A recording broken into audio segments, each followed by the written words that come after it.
The best way to start any ethical hacking approach and process really is to take in the big picture, to look at the target from end to end, looking at the entire scope of the target, looking at all aspects of it is incredibly useful.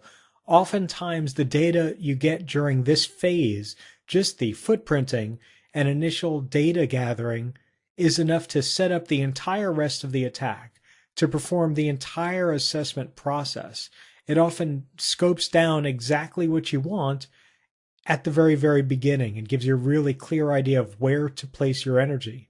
That's really useful. At the same time, it's actually kind of a dual-edged sword in that you may find that it's troublesome to narrow your focus at this stage because there may be some really tempting things that you find during footprinting that you might want to attack. For example, email servers may not be part of your scope that you've documented, but you may find during even this initial footprinting approach, you may actually find unsecured email servers or email servers that are easily spoofed.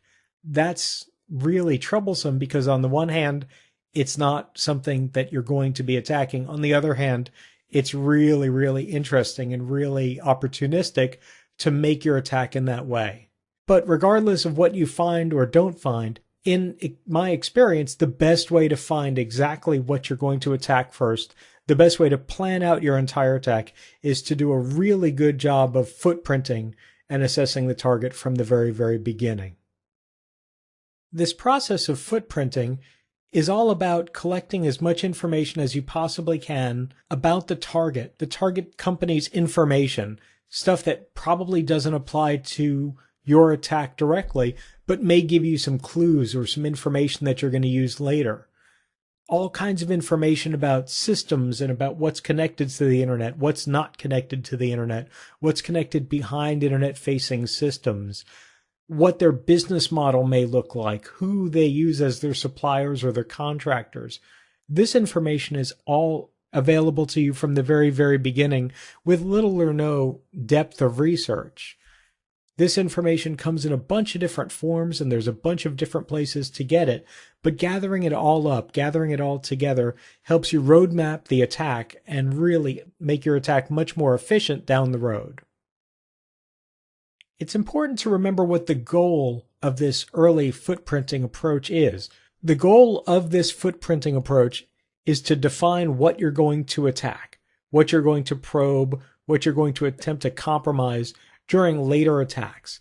So it's a combination of technical and non-technical that isn't in and of itself an attack. You're not going to really compromise very much at this footprinting stage, but you're going to get great information that you're going to use later as data to feed into your attacks.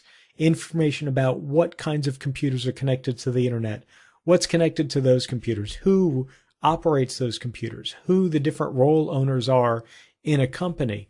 You may think, well, it would be great to know the CEO of the company or the board of directors. That's great information, certainly. But going beyond that, who are the computer operators of a company? Who is the IT staff? Who are the people that you can use a combination of social engineering, process engineering, targeted attacks, and so forth to actually get compromises against? During this early phase, you'll probably also find plenty of processes that the target follows. For example, how they dispose of old computer hardware, how they dispose of secure data, that kind of thing. This information is really useful, again, in later attacks of a variety of different ways. The goal here is not to actually attack, it's just to gather the data that will feed into the later attacks.